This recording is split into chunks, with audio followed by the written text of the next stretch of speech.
Happy Monday morning, everybody. I am perkier than my coffee mug will indicate because I have my Eeyore mug today, and it is filled to the brim with coffee. This is the third cup, my friends. So cheers to you. So good morning. I think I got everybody. If any of you popped in, Jane, of course you popped in. Hi, Jane. Rob, we already did. Diz, Deb, Shelsky, Sydney, Richard, Kavita, Leanne. Oh my gosh, there's so many of you I missed. All right, so I actually, right before we were going live, I had to run over there and I had to grab a box of tissues. And they're not really for me, guys. They're going to be for you because I know you're probably going to stop watching the live stream right this second, but Eric is not here today. I am so sorry. Are you crying yet? Here's a tissue for you. So also this chaos is going to happen. There's Elizabeth. She's going to be running back and forth. So Eric is actually at an appointment. Good morning, Abe. Abe, you are in Morocco? Dude, if you're in Morocco, why are you watching this? This is real estate. Go back to having fun. Oh my gosh. Okay, text me later when you get back. Tell me all about it and send me pictures. Oh my gosh, that is amazing. From Casablanca, Morocco. Abe, seriously? Why are you watching this? Love you, my friend. We need to catch up. Holy moly. Anyway, so it'll be a little bit chaotic.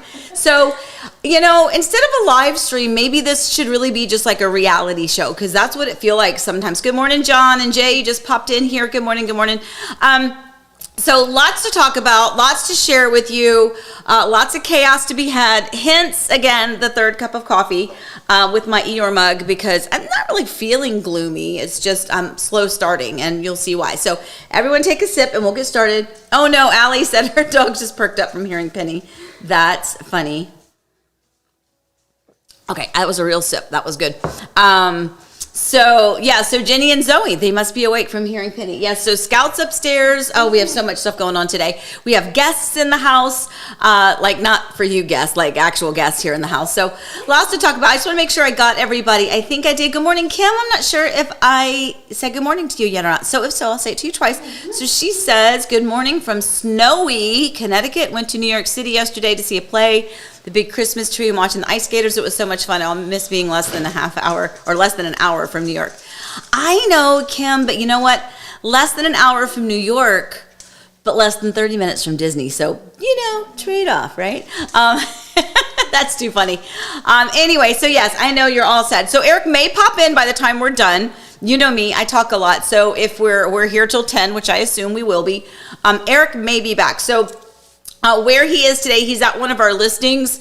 It's been a bit crazy, and we'll talk about that a little bit too, because as you know, I talk and teach in stories, especially when it comes to real estate and potential situations that may pop up or scenarios that may happen, or kind of the way a builder may remedy a situation, or the way a seller may remedy a situation if it's a resale home that you're purchasing, and things that sellers may have to do if you happen to be the seller on the end of that transaction. But anyway, so yeah, Eric is actually, he had to meet with a company, Elite Mold Services, to do an air quality testing after we've had some work done in one of our listings. And it's at 9:00. So he got us set and ready, and then he bolted out. I'm sure he cried the whole way there, probably more than you're crying, because he enjoys his little moments on air, right? But don't worry, he'll be back, and you are stuck with me. Elizabeth is here. She's filling in for our little extra button, so if I get lost, she'll help me. I already got lost once. She fixed it. Super excited. Elizabeth, or Allie, is at home doing what she needs to do from her beautiful house. And then, of course, I have my son is upstairs along with some friends. I think we mentioned that last week. It was the big marathon weekend, which we're going to talk about as part of what's brewing. That I'm surrounded by my kids. 3 of them are here. One's just down the street. Eric's not here. Lots of dogs in the house. Coffee happening, and we will go ahead and get started. But don't forget, before we get going, Sydney, I don't know if I said good morning to you or not, but good morning.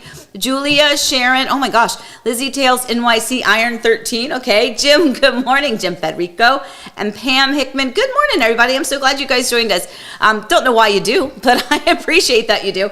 I have all of these fun things. Today is show and tell, okay? Show and tell. Did you like those days in school? I really did. I loved show and tell. Always bring something from your house and you get to show it and tell all about it. I remember that. Anyway, so we have a little bit of show and tell here today. Okay, let me try that again. Slow it down. here today, show and tell a little bit later, because it relates to some of the What's Brewing topics. I have my tissues standing by because I'm either going to cry because Eric's not here, or I'm going to laugh so hard because I'm a hot mess without him. Who knows which route we're going to go. Anyway, so I do want to get going to What's Brewing, because what I want to talk about, probably ad nauseum, is kind of what our brewing topics are. So let's get going.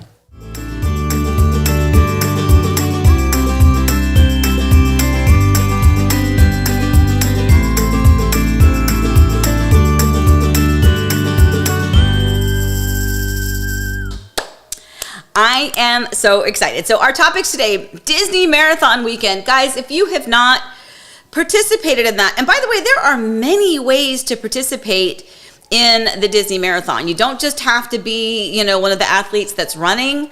There's just so many things you can do. Being a spectator is also kind of awesome.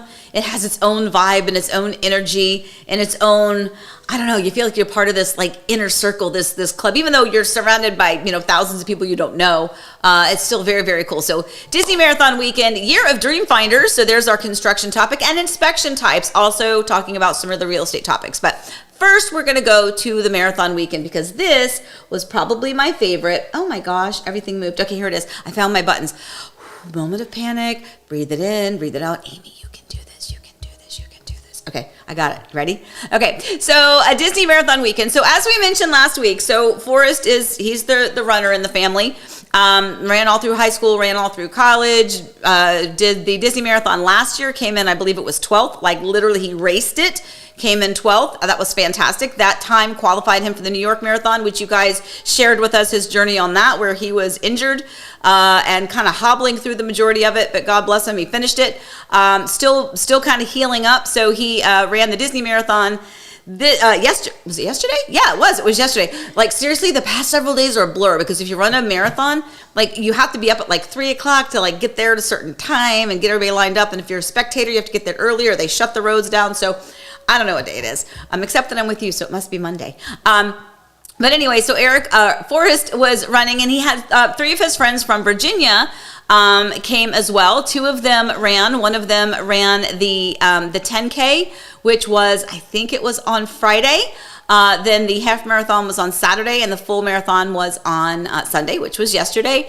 So this is Forrest. This is him running. I have pictures of him too. These are actually, I think, from the Disney, like the little photo app thing where they take your photos. So there he is. He's, I guess, starting out running there, getting ready to cross the finish line, it looks like, based on the guy beside him raising his hands up.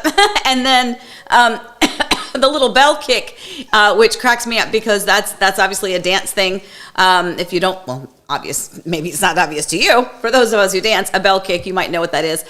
The one thing I remember when I would teach that to kids, do you guys remember the Toyota commercial where they would go Toyota and they would do the little bell kick? Do you remember those commercials? Are you as old as me? Well, I used to joke, because at the time when I would teach that step to my students, the commercial was everywhere. Clearly it worked, because I remember it to this day. But that's a bell kick, where you jump up and you click your heels together, right? So anyway, so that's just something that I guess Forrest has started doing. He was also running for the marathon yesterday. He was running with a friend of his, Mary. And so she is, yep, there she is. She's got the orange, or the orangish reddish tank shirt kind of in the back with the knee brace on. But they ran that together. He did not race this one. He really just kind of ran it, just kind of for fun. And honestly, I'm glad he took it like slow, because he was still nursing that injury. But I was so excited to say that when they finished, he wasn't like hobbling. It was like they were just walking kind of normal. And I'm like, oh my gosh, like I felt so good, because I was, as a mom, I was a little worried something was gonna happen. But there is that picture. And then I wanted to share with you some of the other little doodahs. So first of all, I have all of his stuff over here. This is the hat. They give you Mickey ears. So this is his. Again, none of this is mine, but this is his Mickey ears. I tell you, I don't know what all people expect that run marathons, like, what normal stuff that they get and what they receive in their like initial package when they go to the registration tent and pick up their their bib number and all of that stuff. But they got like shirts and all sorts of cool stuff. So we got the Disney ears. But, we had signs. So this is a sign we did for Mary. I don't know if you can see it, but this says, step in time. We just made little signs for Mary. That is her, I think that's one of her favorite characters is Mary Poppins. And then Forrest's sign is Forrest. You can go the distance, obviously, at a little Hercules kind of shout out there. But here is some of the fun stuff. Here's kind of the bling. So he has, I swear, I told you it's show and tell. So this is his medal. This is what the medal looks like up close. And this is important because, you know, sometimes you don't get to see this stuff. So this is the medal for the half marathon. Now, full disclosure, guys, we had really bad weather in Florida, so bad. Like, and it wasn't like so bad for so long. It was just that there was a nasty storm with lightning that was coming in right when they were supposed to be running this half marathon. So Disney had to make the call to shorten the route. They did not cancel it, thank goodness, but they did shorten the half marathon because of just a lightning storm that was coming. And, you know, you have to think about safety first and foremost. I know that we were talking about that. There was a lot of people that I'm sure were incredibly disappointed and frustrated. You know, that's one of those calls that you just have to go with safety. And I know that, you know, there'd be some people that would be very upset if they didn't cancel it and then people got hurt. And so you just have to do kind of what you feel like morally is right. So I will say, full disclosure, he didn't have to go the whole 13.1 because they cut it short. But they were all joking that people were running like laps in the parking lot just to make sure that when they received their medal, they felt like they ran the whole 13.1. So he got that one. And then yesterday received this one. This one's Run Disney 26.2. Very cool little medals here, right? This is the full marathon that he ran yesterday. Let's put that number back up because, guys, if you don't know what a marathon is, it is 26.2 miles. I mean, what is wrong with you people? Like, why? Anyway, I will tell you, though, like, as I finish doing this, I'll tell you a little bit about what Elizabeth and I experienced while we were there. And then one more, because when you run multiple, when you run like the half or the 10K and the marathon, this is actually what Forrest did, was called the Goofy.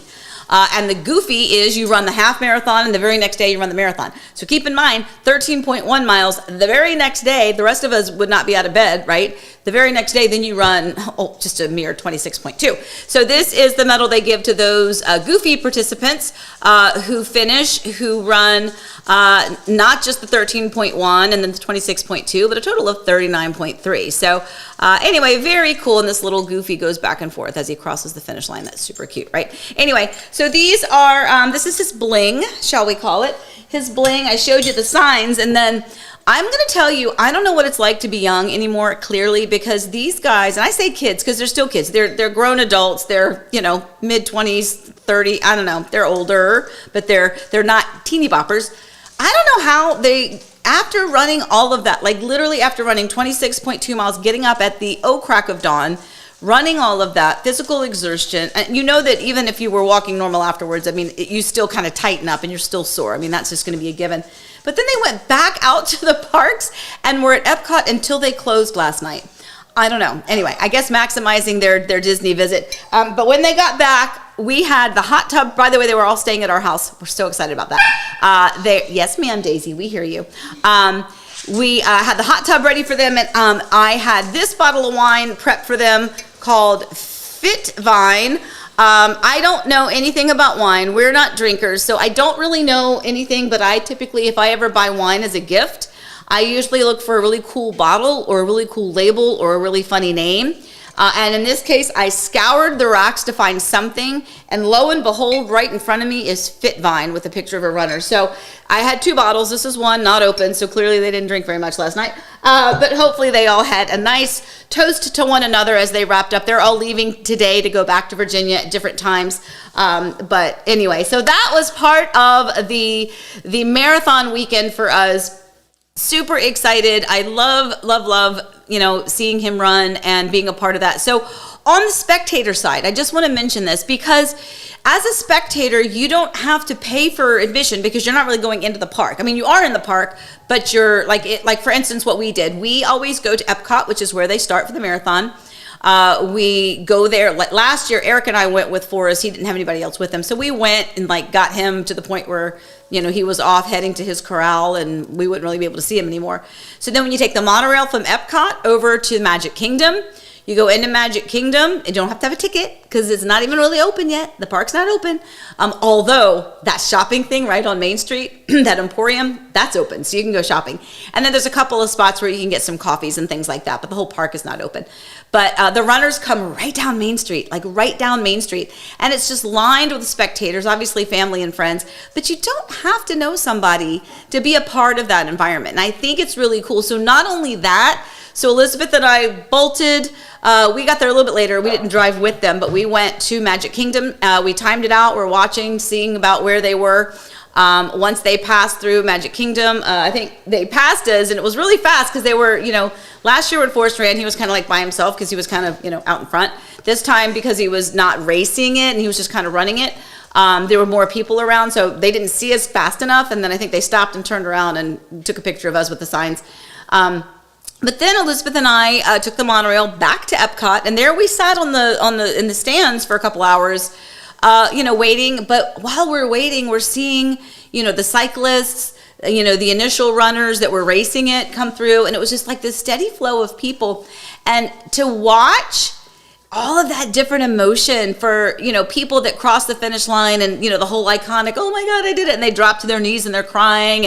And then the people that come off and they're hobbling and the medical staff comes over and, kind of helps them make sure that they're okay. Or are they able to be on their feet? They've got wheelchairs on standby, handing out the waters and the refueling of everybody, and making sure that they're treated if they do have any, injuries or anything that they need to kind of have assistance with. But the whole gamut, the announcers were fantastic, very entertaining. But Elizabeth and I sat there. It did feel like a long time, but it also didn't feel like a long time, if that makes sense. So point is, you don't have to be an athlete. You don't really have to care about running, but it is really a cool thing. So if you're ever here, if you live here, if you're moving here, consider one time maybe going and just being a spectator at the marathon, because I think it's a really cool experience. So anyway, with that being said, I'll probably move on to those other topics. Before I do, I don't know if anybody else popped in, but I just want to say good morning if I did. Matthew, Juliana, hey guys, how are you? I think everybody else I said hello to. If I didn't, I still love you. I just missed your name. But anyway, yeah, so if you have questions, make sure you put that in here. But I'm going to go on to our next topic, which is Year of Dreamfinders. So Dreamfinders is a builder out here, lots and lots and lots of beautiful floor plans. I have actually always said that of the builders, Dreamfinders, in my opinion, has so many of really, really stellar single-story floor plans with bonus room options. And when I say bonus room, I don't just mean a room, and I don't just mean a room with a bathroom. They have so many different versions. You can essentially have another whole house on that second floor. If you've watched a lot of my actual home tour videos, just ignore Elizabeth back in the pool area trying to deal with the dogs. Just ignore that. So if you've watched some of the other videos, then Dreamfinders has some of the floor plans like the Anna Maria, the Avalon, and the Arlington, which are very similar. There's just a few minor differences. The Tidewater, all of which, and the Biscayne, we actually did a video of the Biscayne floor plan, which was my client's home, because Dreamfinders always ends up building some of the same floor plans for their models, which I wish they'd jazz it up a little bit, but those floor plans are so incredibly awesome. I understand why they just repeat them each time. But anyway, so the point is, Dreamfinders, great builder out here, had lots and lots and lots of clients build with them. Lots of happy clients. I have some great contacts there. Larissa, Larissa is always amazing. One of my go-to Dreamfinders, builder reps. She always takes great care of my clients. She's worked in multiple communities. We have so many of them out here already in the Horizon West area. We've got Sanctuary at Hamlin. We've got Wincy Groves. We've got Lakeside at Hamlin. We've got a new one, Palms at Windermere's coming up. There's a new one down the road. Then we have Hamlin Ridge, which are their townhomes up in the Silverleaf section. Not to mention Heartwood Landing, which is in Claremont, and then the Mineola Hills, which is out in Mineola. In fact, this is a cute little map that Eric did. Of course he did. Of these communities, so many of them, Serenade Ovation. Yep, forgot about that one. Lots of different places with these Dreamfinders as a builder. And again, I don't work for, I don't represent the builder. This is just just me kind of pointing out there are so many Dreamfinders communities. In fact, there's a new one coming just down Avalon Road here in Horizon West, yet to have official information on it yet. It's still just like a sign in front of a bunch of land. But some of these other communities, Hamlin Reserve, or Hamlin Ridge is what we talked about last week with some of the townhomes. Anyway, lots of stuff going on with that builder. So if you're looking, I definitely think that Dreamfinders is one of the builders that has got a lot going on. I think they have really invested in this area as far as land purchases to create these new communities. And again, their product line, their housing floor plans, so many things are so good that they just kind of, if it, as my grandmom said, if it's not broke, don't fix it, right? So. Yeah, you can take that as you will. But anyway, so Dreamfinders is one of those builders out there. Now, that being said, I'm very, very, very excited, and I don't know if I can say the name of the builder yet. You know what? I think I can, because they've advertised it. So you know what? I'm just going to do it. So I'm very excited. The end of January, probably the first week in February, when we are not when we're back. I'm not going anywhere. But I have an invitation from a builder that I've worked with many, many, many times. They've changed names a few times, but always one of the builders that I love working with. And one of the builders that I always pay attention to, because where they start to develop is typically the trend of where the growth is happening. And they will be Trinity Home Builders, I believe is the name, formerly Royal Oak Homes, and then Hanover Family Builders, and then again some name changes and some acquisitions. Kind of, is that the right word? Acquisitions? They were acquired, whatever, by some other builders. Landsea is now, they kind of merged that way. So like, for instance, if you are building in Ridgeview, or not Ridgeview, rather, excuse me, in Parkview at the Hills, the Landsea that is there, those are all actual Hanover Family Builders floor plans. Same thing with Ridgeview, actually. But anyway, they're coming back as a different builder. So excited. And so I'll give you some more inside scoop on that once I have a chance to meet with the owners and the staff there. So we're really excited about that. But anyway, so that was just a little tidbit on the Dreamfinders. So your Dreamfinders is they actually do have a lot of communities that are kind of popping up. In fact, I had a conversation with a client last night. There's a great home site out in Mineola, so we had a little discussion about Mineola and kind of, was that going to fit their needs and some options, and talking with Larissa late last night. So, sometimes you just do what you got to do, and Dreamfinders is definitely one to keep your eye on. Okay, so now Eric wants you to say hi. Eric wants me to say hi. He's in the chat, and he said hi. My honey, oh my honey, look, oh honey, I didn't see you. I'm so sorry. All right, so Eric is here. Everyone, stop your crying. Stop it. All of you crybabies, because Eric wasn't here, you can chat with him now, because he's clearly devoted to work by taking his computer with him to the appointment so that he can chat. Eric, if you didn't join in, baby, in the beginning, I gave everybody some tissues because they were very sad. I knew they were going to be very sad. In fact, they may not even be watching anymore because it's just me. So aren't they going to kick themselves when they find out that you've joined us? Anyway, hey, baby, thank you for popping in. I can't wait to find out what's going on where you are. But let's move on to this third topic, which is inspection types. So when we talk about inspections, this is both new construction and resale, because remember, just because there's a lot of new construction going on here, I am fully aware that where you live, new construction might not be a thing at all. Like, every home around you is going to be 15, 20, 25, 30 years old or more. But inspections are still a thing that happen in real estate. So we're going to talk about that a little bit, because if people ask this all the time. So what we refer to when we talk in new construction, we talk about the fact that the county is the one that does the inspections throughout the build process. We've talked about this before, so I'm not going to go into this one at length. So new construction, when you get that certificate of occupancy, that is given to the builder, allowing you to close on the property once the county's inspectors has done all of the inspections throughout the entire build process and deems it completed, it's passed all inspections, it's ready for you to live in. Now, outside of that, you as a buyer have the right, quite honestly, if you want to have a third-party inspection done. Now, that's what you need to refer to it as a third party. Now, candidly, some builders actually hire their own third party inspectors to come out and kind of look at it because they really care about the quality of their work, and they want to make sure that before they even present it to you, that they've had yet another set of eyes looking at that home.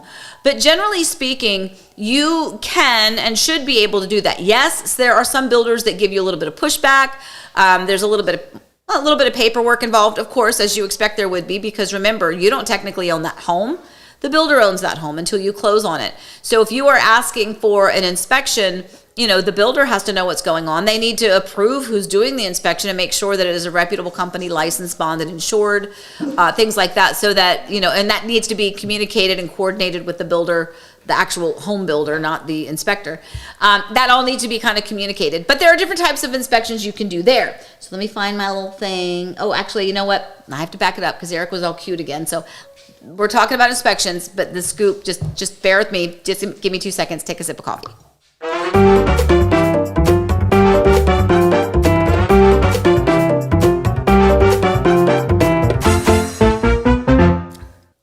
Okay, so, Eric, he put the ice cream scoop. Oh my gosh.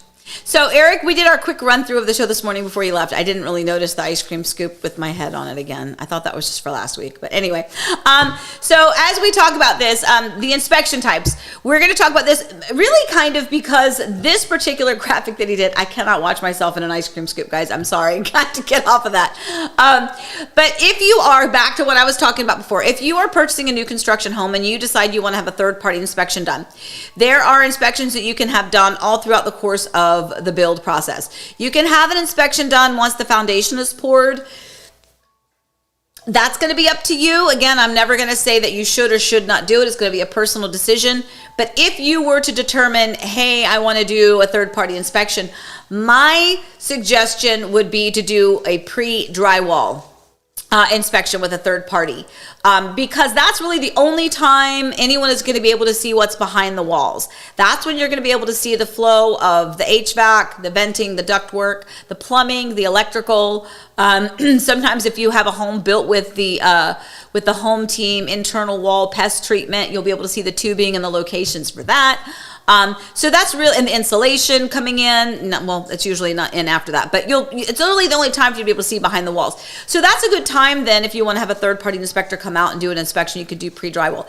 Is it required? Is it really truly necessary? No, it's not, because remember, the county is still inspecting these properties, and anything that's not going to meet code or exceed code is going to be noted and is going to need to be remedied by the builder anyway. But if you do want to do that, then you would get what we call a pre-drywall inspection. Now, if you're still talking new construction, if you want to get another third-party inspection done right before you close, then you would have just a typical home inspection. And you'll notice, at least with some of the companies that I use, most often Central Florida Building Inspectors is always my go-to inspector. I have a few others that I use too. But CFBI always takes great care of me and my clients. Use them for my own homes, my kids' homes. But there's lots of great companies out there.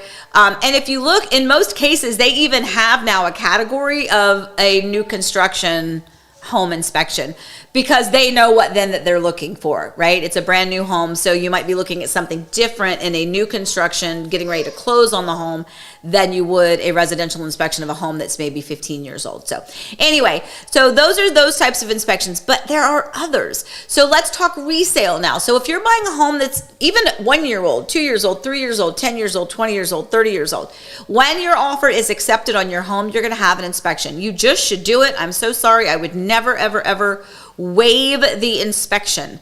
Now, you could potentially waive the inspection contingency. And full disclosure, this is what we did with my son's home when he purchased it in Virginia.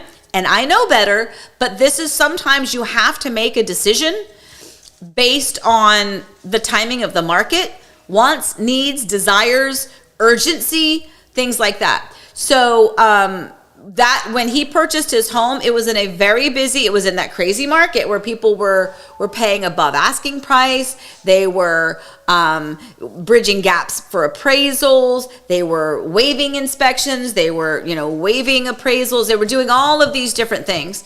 So he really, really, really wanted that home. It was between him and another buyer, and So they wanted to waive the inspection contingency. Guys, it's not a great thing to do. I'm not happy we did it, but I'm thrilled that he has the home. But what we did to safeguard ourselves, I won't say it was really to protect ourselves, because once you waive it, you kind of move forward. But we still had an inspection done on the home. You don't have to waive your right to have an inspection done on it. And guys, I don't ever suggest that you do that. Even if somebody else says, hey, we just had the home inspected. And I've done that. The home that Eric is at right now, the amazing sellers had an inspection done right before it was listed to go on the market. But I would never tell someone only use that inspection report, because, you want to make sure that you've contracted that person to do the inspection and that you feel comfortable and have great peace of mind with it. But at any rate, you can, again, back to the forest situation, we waived the inspection contingency, but we did not waive the inspection. So we had a full inspection done on the home. We knew of some of the things that needed to be remedied, and we did so as soon as he moved in. We had an electrician out there. We had somebody come out and reseal around the skylight that is in the home. Some things that were on the inspection report that weren't horrible, but they could be things that we just wanted to have remedied. And so we just did it with no contingency. And anyway, so moving on, other types of inspections that you can have done. WDO, okay, that stands for wood destroying organisms, and that is essentially termites. You're probably going to have termites pretty much everywhere. So it's an inspection that you want to know exists. If you are purchasing with an FHA or a VA loan, you're going to be required to have that WDO inspection, right? It's a different type of a loan structure, and that is a requirement of those loans. So if you are clicking on an inspector's website, and you are going, okay, well, I'm going to schedule my home inspection. Okay, I'm going to do this inspection. And WDO, am I going to do that one? Yeah, go ahead and do it. It's not going to hurt anything. It's a few $100s to get it done, depending on where you live. But again, there's peace of mind there. But you do need to do that all within the inspection period. So I've had a client recently that did the regular home inspection, and at the last minute decided they wanted to throw in the WDO. Well, they got it done, but it was literally on the last day of the inspection period. And there was no issues, but they had a better peace of mind. But it would have been a lot better to do that and get that scheduled in the beginning. Thank you, Boo-Boo. You're doing a great job. My little girl's over here. She's doing all the Eric stuff. She's clicking on the buttons over there. She's doing a good job. And chasing dogs, apparently. So the WDO, so that again, wood destroying organism, just think of it as termites. So it's like a termite inspection, again, required with FHA and VA loans. But there's other inspections you can have done. You can have wind mitigation. There's like a 4-point inspection that also some types of loans require the 4-point. And then there are pool. If you have a pool, there are some inspectors that are also licensed to inspect pools or hot tubs or spas. There's a lot of different inspections that you can do. Let me see if he's got he has them all up here. Yeah, and the air quality, that was another one. So you can have an air quality test done if you want to have that done. If there's, for any reason, like let's say it's a really old home and it just feels kind of musty, right? Remember, we live in Florida. We have kind of a humid climate here during the majority of our year. So if you ever walk into a home and it's older and it just kind of feels like, hey, you know what, I'd really like to have an air quality testing, you can have that done as well. Now, some of these tests come from different companies, so it may not all be done by the original inspector, but those are things that you should know exist, so that let's say that you have medical issues and you are very sensitive to mold or to, just very, very prone to allergies and things like that. Could be something that's worth doing. And again, these are just different types of inspections that can be done. All need to be done, however, within your inspection period. Now, one other note about that, and this is for all of you out there looking to purchase a home. If you have a 5-day or a 7-day or a 10-day, whatever your inspection period time limit is, that is your safety zone. Think of it as your safety zone. But that means that you have to get your inspection done during that time frame, which is easy enough to do. I wouldn't cut your inspection period so short, like 3 days, because that's hard to get an inspector out there, get them to do the inspection and get the results back, which usually you get the next day. That's kind of tight. But 5 days, 7 days, 10 days, totally fine. Those are all kind of the normal timelines. Now, what this means, let's say you get an inspection done within that time period. Let's say you have a 7-day inspection period. Day 3, you get your inspection report. You get the inspection done. Day 4, you get the inspection report back. You speak to your realtor. We talk about what really falls under the as-is nature of that contract. meaning things that you really should not be asking for. It's part of the as is contract. You're buying a home that's going to have some love on it. It's going to have some bumps and some bruises. That is not something that the seller needs to remedy just because there's a scratch on the cabinet. That's going to happen. They don't need to replace your cabinets because there's a scratch. That's not what you should be expecting. But if the roof is at end of life and there's an active leak, now we're talking. Now we have something that we need to maybe talk about. But let's use that roof as an example.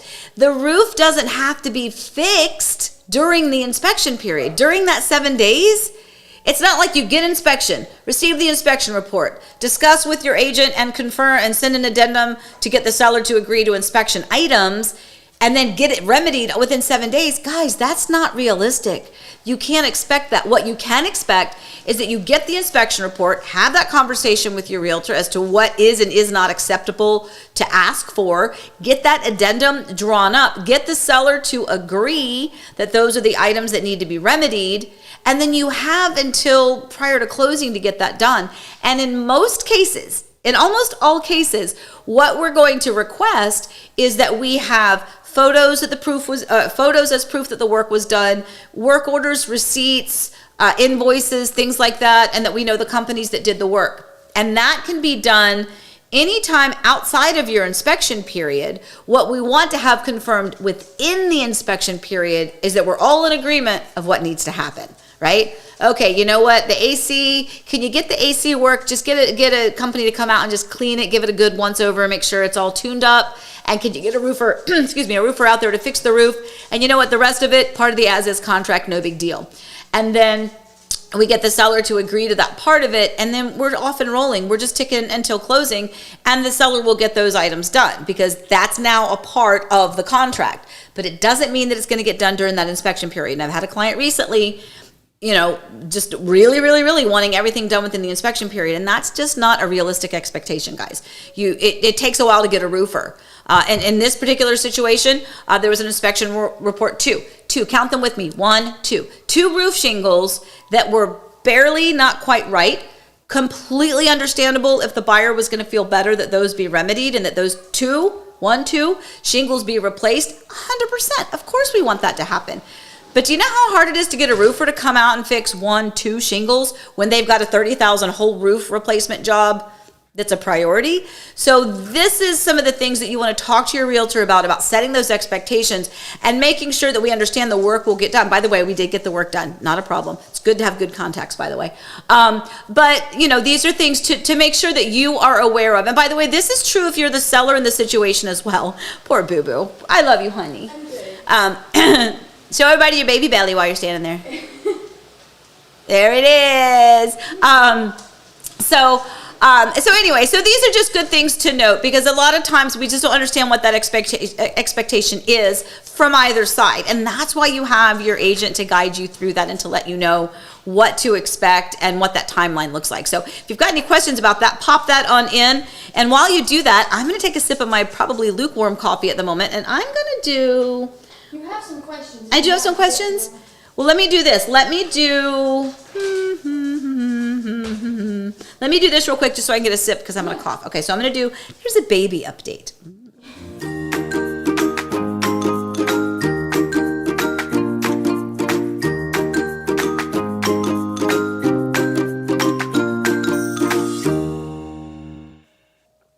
Okay, sorry, I needed that. I kind of guzzled the coffee. Have you ever done that? You usually sip coffee, but I just did like 3 big swallows all in a row.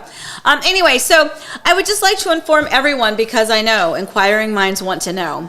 So our grandbaby Easton, Allie's baby, is about the size of Pooh Bear's honey pot. And Elizabeth's little baby girl, Elsie, is about the size, y'all, of a banana. Hello, Elsie. Anyway, first of all, I think this is cute because all this, thank you, babe, all of this information. So in my day, when you were pregnant, you had like a child is born book that you could like see the in utero pictures and see the development. Absolutely fascinating. And you had What to Expect When You're Expecting. Maybe a few other books in there, of course. But you didn't have apps on your phone where you can go, I'm X amount of days. And then they're like, your baby's the size of a big raspberry. And I'm like, so that's kind of cute that was the indications that they gave the girls as to how big their babies were at the time. And by the way, the honeypot, I mean, I don't know what size Pooh Bear's honeypot is, but I always thought it was a little bit bigger, but maybe it's a small honeypot. I don't know. Anyway, all right, so let me get to a couple questions because I do have a lot of other stuff, so much stuff to talk about. Okay. Let me see Rob's question. Let me see if I can get the whole thing up there. So, I see, because it was 2 texts. I gotcha. So Rob says, I saw a house listed for $355,000. Now the house was burned to the ground. Land value should be in the area of $50,000 to $200,000 for a quarter acre. It will cost somewhere between $30,000 to $50,000 to level the land. So 355 seems really high. I'm guessing this is where you are, not where we are. I don't know. I'm not sure. Could be not knowing exactly what kind of like piece of land you're on. I mean, but yes, like just based on what you're saying, that there was a home and the home is now gone. If it's level, if it's burned to the ground and there's no structure left, if they would have to rebuild the whole thing, yeah, that seems definitely high to me because the land is remember, unimproved land is priced differently than an improved piece of land. So if that piece of land has been leveled and now you have to rebuild the whole thing, yeah, that does seem high. But now I'm curious. You're gonna have to like tell me later like where you're talking about. Okay, Deb, think I know your answer, but would you advise new homeowner to have a third-party inspection prior to the 1-year warranty period? Yes, Deb. Thank you for listening. Yes, I say this all the time, and I didn't mention it just now. But 100% without a doubt, truly. Perfect example coming up. So what Dizzy is asking is back to that conversation that we were having a second ago about the inspections and the third-party inspections. Once you own the home, that home is yours. So you just bought a home brand new. They built it. You closed on it brand new. You have a builder's 1-year warranty, and in most cases, it's a 1 and a 2 and a 10. 1 year, pretty much everything. 2 years behind the walls, electrical, plumbing, and HVAC. Usually that's what your 2 year is going to cover. And then your 10 year is going to relate to your structural, right? Your trusses, your foundation, things like that. So, but what Deb is asking is right before, and I say this to all of my clients, if it is a new construction home, if you only had, I'm just going to say, if you were really, really, really tight on money and you only had $500 to spend one time on an inspection, would I advise you to spend it before you close, or would I advise you to do it toward the end of your 1 year warranty period with the builder, meaning you've now lived in the home for 10, 11, almost 12 months? Then hands down, I would say use that $500 to get Eric's back, guys. Oh my gosh. Hold on. Jeez. That was right in the middle of something too. Amy, I'm here over your shoulder. Hi, honey. Get back to what you're talking about, sorry. You're so handsome. Hey, thanks. Oh, he's handsome. He's kind of handsome. I know Susan Forsgren agrees. All right. I'm just saying. Susan, I know. Girl, I know. Anyway. Anyway, what was I saying? Oh, yes. So 100% SIP.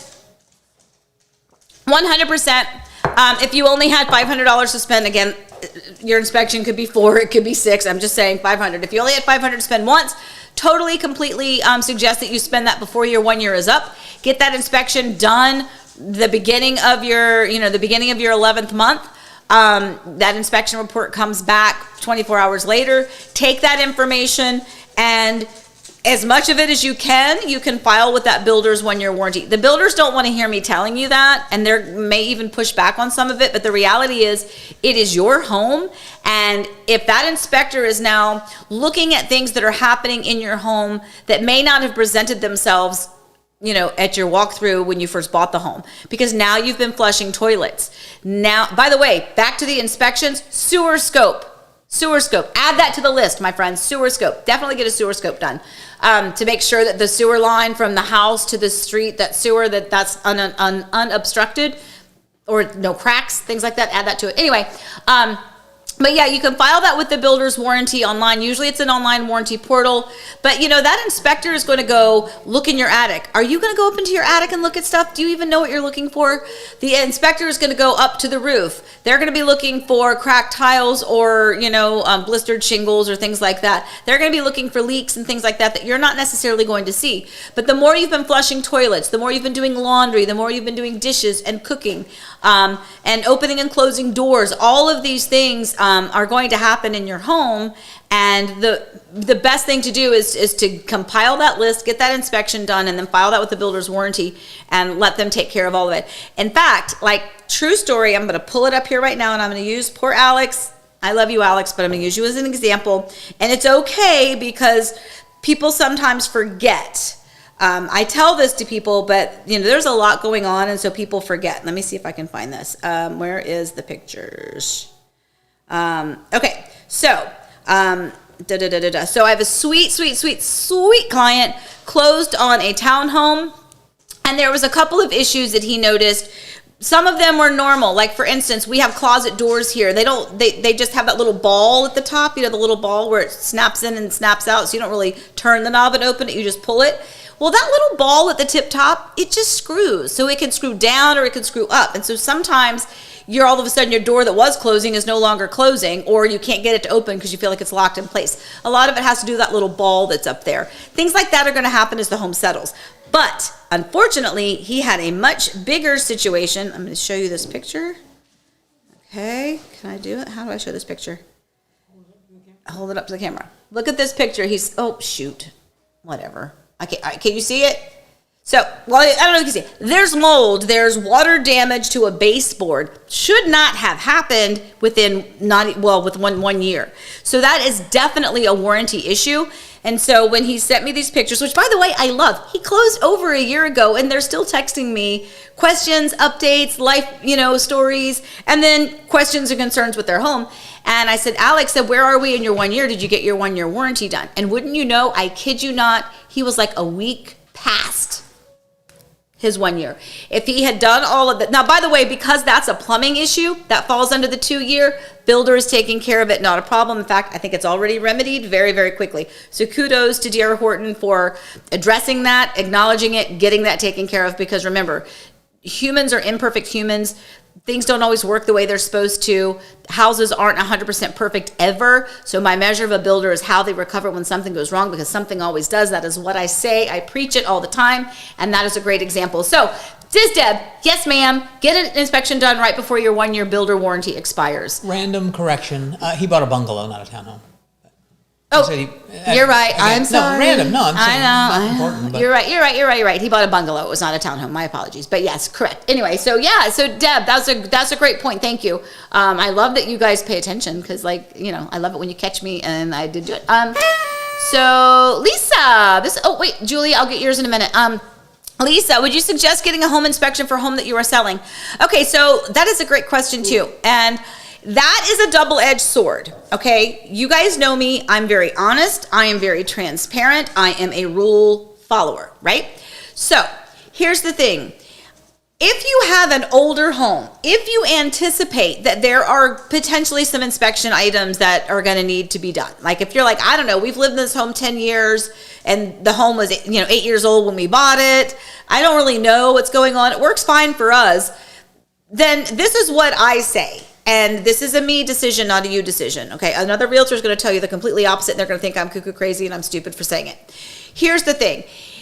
I like to be proactive. If I know that there is an issue, I would rather you, as the seller, have that remedied or addressed prior to listing the home, so that we don't potentially lose a buyer during the inspection period. For instance, if you get an inspection done before you list your home as the seller, and you're like, oh, wow, this is fantastic. You know what? This house, to be 20 years old, is in fantastic shape. We know we have to replace the roof, already in the plan, not a problem, but everything else is in great shape. Well, you know what? As your realtor listing your home, I can use that inspection report as part of the marketing, as part of bragging on your home and saying, you know what? This home had a fantastic inspection right before we listed. We're happy to share that with you if you'd like to see it. Not advising you to not get your own inspection, by the way, back to my previous comment, because again, honest transparency. I still would want a buyer to get it done, but it certainly could help in encouraging a buyer to maybe see that home in a different light and have a little bit more peace of mind with it. And let's say the opposite is true. Let's say you get an inspection done on your property that you own before you sell it. And let's say that inspection report comes up with, 10 to 15 pretty big items, AC unit, blah, blah, blah, roof, a little bit of this. Maybe there's a potential plumbing leak over here. There's some aesthetic things that we're not going to worry about, but maybe some things that you could worry about. Let's say there was a very simple fix with recaulking the bathtubs or putting a little bit more grout over here in that particular section of the bathroom floor. Whatever the case may be, as the seller, you can, and the example is the home that Eric just went to. They had a pre-listing inspection done and they remedied so much of it, like so many things they were already aware of, like, oh, this is small, I can do this, I can get a handyman, fix this, fix that. And then you are selling your home with fewer items that are going to come up on a buyer's inspection. But here's the caveat, right? Here's the other side of that sword where another realtor might say, absolutely flippin' not, you're not going to do an inspection before you sell your home, because if you get that inspection report and they say, hey, you know what, that roof is end of life, looks like there's a pretty big, massive structural integrity issue over here on that right side of the home that really, really, really needs to be remedied, and maybe it's a big item. Well, you need to disclose that now. So when you fill out your seller's property disclosure that your realtor is going to require you to do, that you'll need to provide to any potential buyer out there that might be interested in your home, you know that exists, so now you have to disclose that. So that is where you have to make that decision for yourself. I did when we sold our home that we built in Virginia. When we first moved here to Florida, before we put it for sale in the market, I had my inspector come out, do a look at it. In fact, I had noticed a very weird spot on this one section. I'm like, I don't know where it came from. It had to have come from somewhere. And so he took special care and attention to look where that spot was. He's like, it was just a one-off. There's nothing there. There is nothing wet. There is no damage. There is no moisture.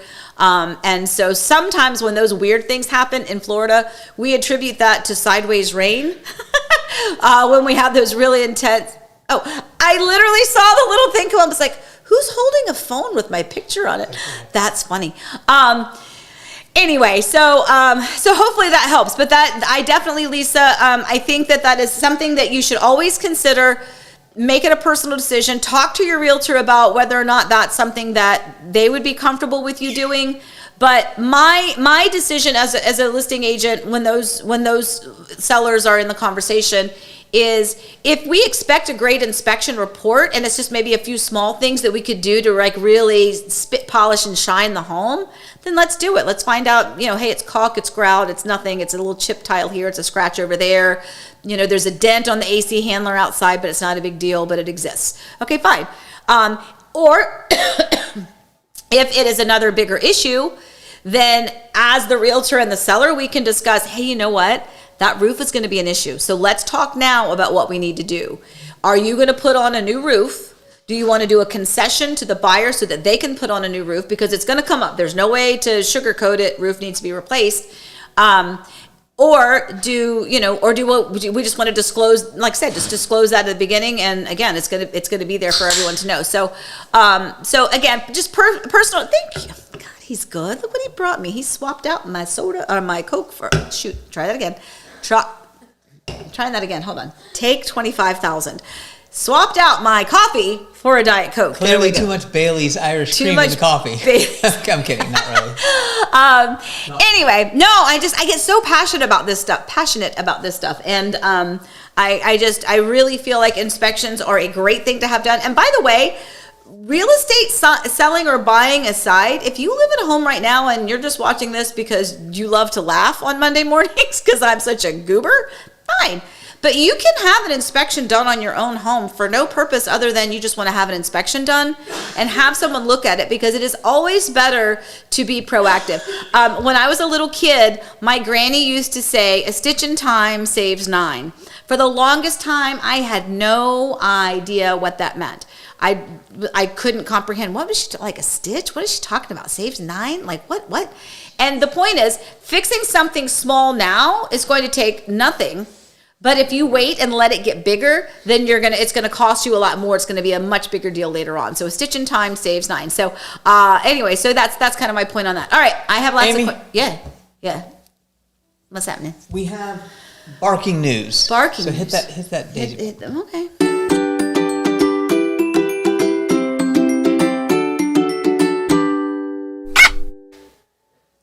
Daisy is stuck again.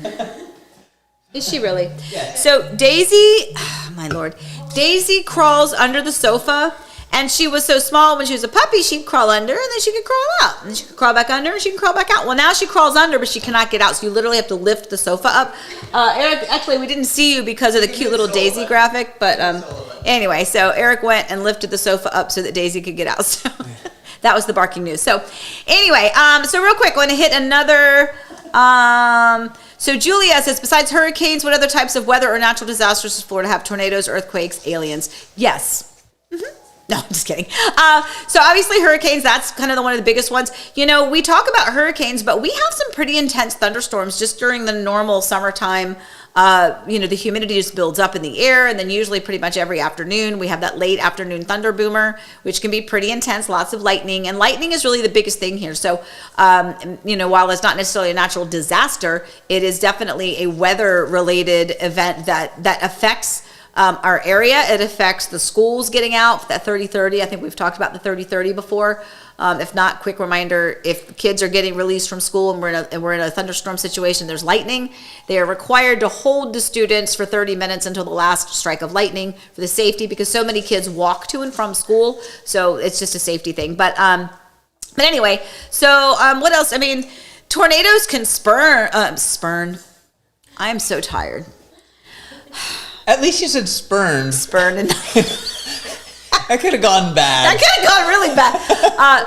Spurn, right? Spawn. Yes, I know. Spawn. You're trying to say spawn. Yes, it's a new word. It is a new word. It is in Miss Amy's Dictionarium of Wordology. You ask any of my dance students, and they know that Dictionarium exists. Yes.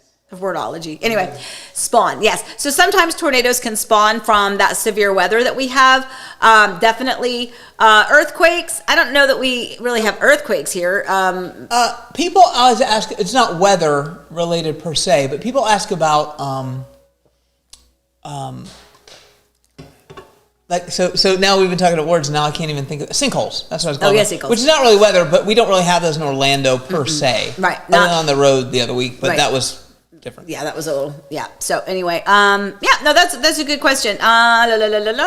Lizzie Tales, are HOAs supposed to include pest control in townhome communities? Supposed to, I mean, I don't know, full disclosure, I don't know if that is any kind of a rule or a law amongst all HOAs when it comes Some to do, townhomes, but individually based, like, is there an overmaster rule of that? I don't know. I don't think so. But do some of the townhomes include it? Yes, absolutely. So it just depends on the community. And those are things you would find out by looking at the HOA, you know, covenants, codes, restrictions, all of the information on the HOA to find out what is also included in that HOA amount. Jim, when adding a new pool, can we expect an increase in property taxes? Eric, what do you think about that, babe? Eventually. Eventually. Is that part of our insurance that went up so much? So here we have You can come stand behind me and talk. No, it's okay. They want to see you. You're so handsome. Nah. Come over here. Come on over. That's a silly shot. Come on over. It's not silly. I'll just say hi. It's us. It's us. The Orange County Property Appraiser is an elected official. Mm-hmm. They have an office and they go out from time to time and evaluate the properties. Right. So it just depends on when you put the pool in versus when they come and reassess. Right. Then yes, they're going to give you a higher assessment. That happened to us when we built the pool behind you.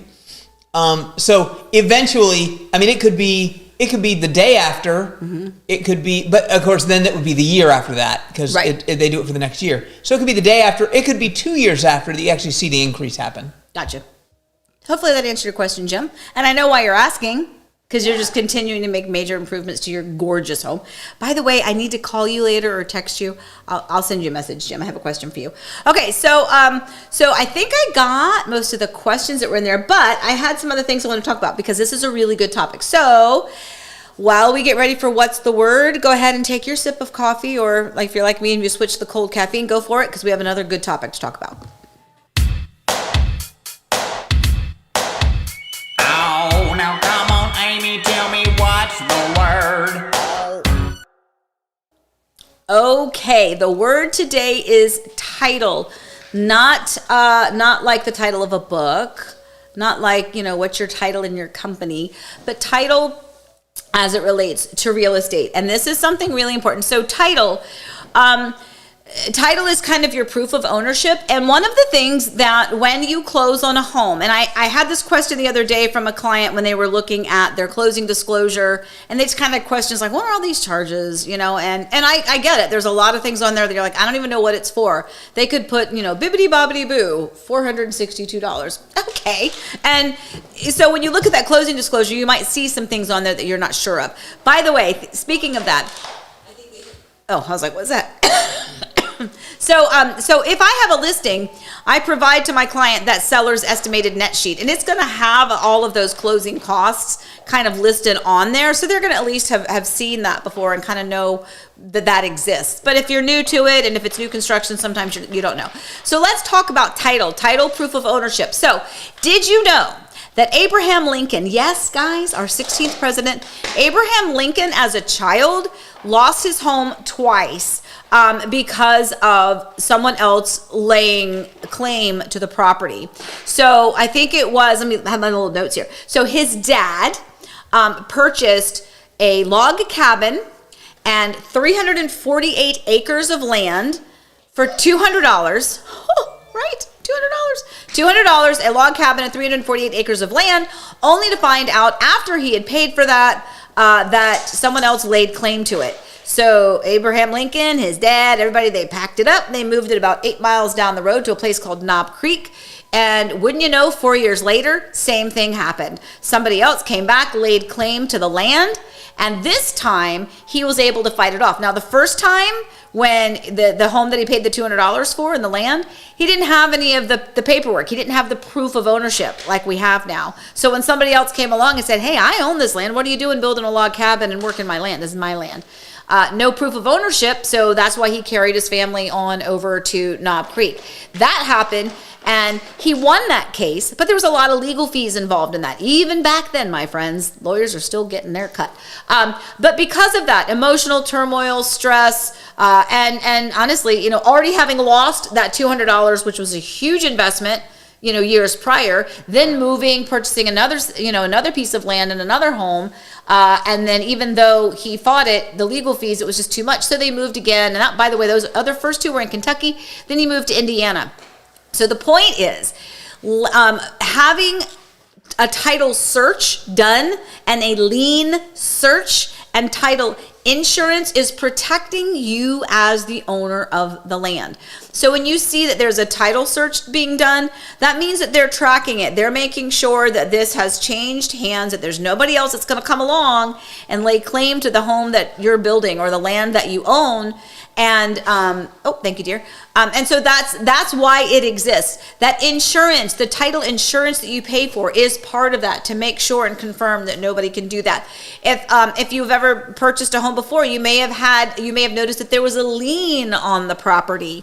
That is also, if there is a cloud on the title, if the title is not clear, then it's cloudy, right? Just like our weather. If it's not clear, then it's cloudy.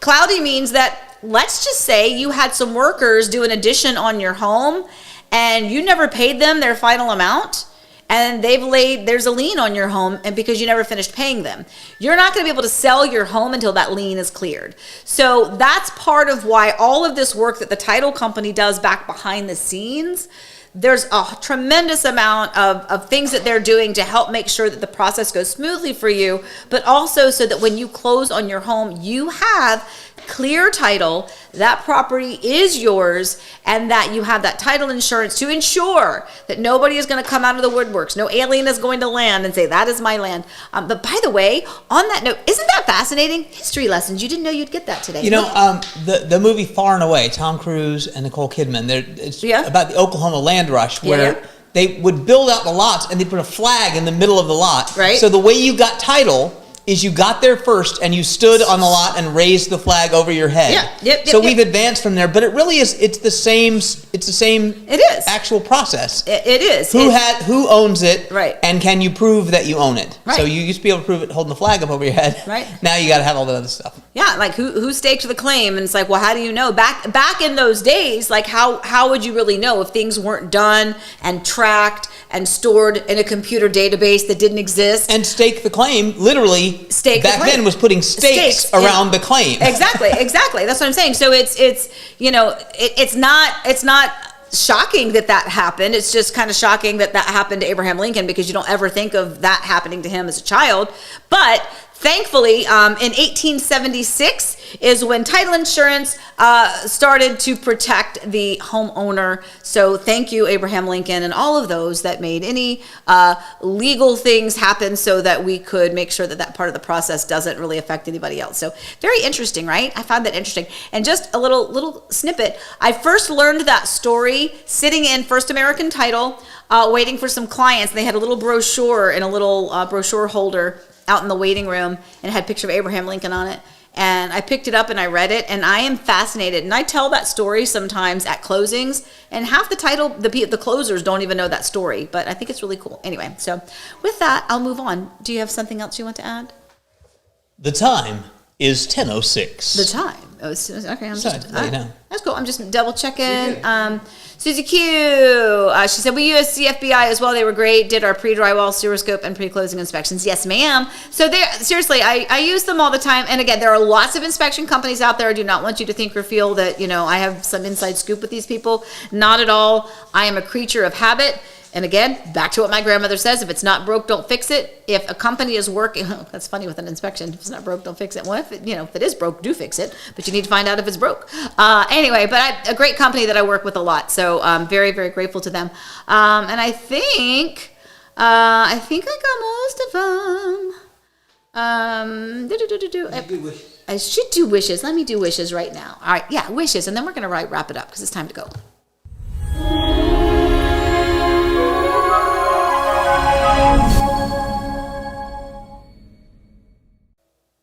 Okay, so here are our wishes for today. So big congratulations to Forrest and to Mary, to Jason and Sherry, and to Will and Julia. So all of these amazing people ran either the 10K, the half, or the full marathon. And we're just super excited. This was a week, if you've watched our wishes the past few weeks, it's been just bombarded with people with closings. Thankfully, we are now into the first part of 2024, and so we're breathing a little bit with the last minute rush and chaos. So we're able to focus on some of these other wishes. So Forrest, congrats for running the Goofy. Mary for running the marathon. Jason and Sherry, true story. I actually didn't see Sherry, but I saw Jason. Jason's a former client of mine who actually referred Sherry to me, who's also looking to purchase. But I was, when Elizabeth and I were sitting at the finish line, I heard them say Team NetJets. And when they said that, I popped my head up, and lo and behold, there goes Jason, running past the finish line. So I texted. I was like, "Oh my gosh, huh?" He's a pilot. He is a pilot. And then Will and Julia, who are our guests here at the house as well. Julia ran the 10K on Friday, I think it was. And Will married Julia. And Will married Julia, and that's exactly why he's on wishes. Because congrats. Can I tell you one more story about Will? You can tell me. You know what Will said to me last night? Will's going to bed last night, and he goes, "Good night, Dad." Oh, well, right? they came in. He said hi, Mom, when they came in last night. Yeah, that's so cool. We love it. So yeah, we've had a really good time. Finally utilizing our house for some of the things that we always kind of hoped and dreamed with this house. Is that we tell people, our friends, our family, please come. Our house is your house. We would love for you to come and hang out and be a part of it. And the proximity to Disney is just. It's so good that if you're coming in town, we love for people to utilize it. So we're glad that Forrest and his friends decided that they would give Shea Kidwell a chance as opposed to, Sweets, the Sweets down the way. What are they called? Spring Hill Suites. Yes. No, we love Spring Hill Suites. Don't get me wrong, great spec. But it's nice to utilize our house. It's Air A&E. Air A&E. How about that? Oh, I like that. But we don't do short-term rentals. We don't charge. We don't charge, and it's just for guests. Okay. Anyway, all right, guys. I think I got everything. There's a few things we didn't get to, like what I'm watching. But let's face it. Do you really care? No, you don't. Nah. And you know what? I'm not going to be watching it as of next week because I think I'm already I already got to like the second episode. I'm like, now you're cuckoo crazy. So Deb says she'll be here in 10 minutes. Deb said she'll be here in 10 minutes. All right. Well, we have the guests are leaving today, so Yeah, maybe- we do need the time to clean the space and disinfect everything. Not that y'all are gross or anything, people upstairs. I just mean, to clean it all. Anyway, all right, guys. As always, I really do appreciate you guys. Hold on. I really do appreciate you guys joining us every single Monday morning. You guys are awesome. It's a great way for us to start our week. For me to start my day, dressed and ready to tackle whatever may happen. Got a busy week coming up. I hope you guys are able to have a good week as well. Hope you're gonna have good weather where you are. Stay warm if it's cold where you are. Stay cool if it's hot where you are. If you want to have a place in between, come on to Florida. All right, guys. As always, again, remember we appreciate you. Please stay safe, stay well. Let me find my button. And remember, we love you. Happy house hunting. Bye, guys.